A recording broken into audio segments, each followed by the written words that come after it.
Hello, welcome to being Suchi. క్విక్గా ఈ షార్ట్లో కొర్ర దోశ చూసేస్తారా? కొర్రలు చాలా మంచిది, ఫైబర్ రిచ్, లో కార్బోహైడ్రేట్ అని అందరు అంటున్నారు కదా. మనం కూడా తిందాం మంచిది అన్నప్పుడు ఇంకెందుకు ఆలస్యం.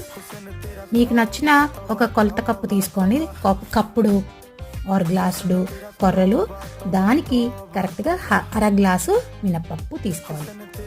అదే గ్లాస్లో 1/3 వంతుల అటుకులు తీసుకుని పక్కన పెట్టుకోవాలి.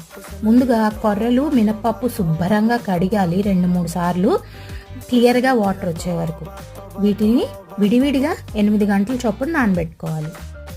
అటుకులు ఏదైతే ఉందో 1/3 కప్పు తీసుకున్నాం కదా, కరెక్ట్గా గ్రైండ్ చేస్తాం అనుకునే అరగంట ముందు నానబెట్టుకొని మొత్తం కలిపి ఉప్పేసి మిక్సీ చేసుకుంటే మంచిగా వస్తుంది. దీన్ని పర్మెంట్ కూడా చేసే పని లేదు. వెంటనే దోశ వేసుకుంటే టేస్టీగా క్రిస్పీగా దోశలు వచ్చేస్తే నచ్చిన పచ్చడితో తినచ్చు.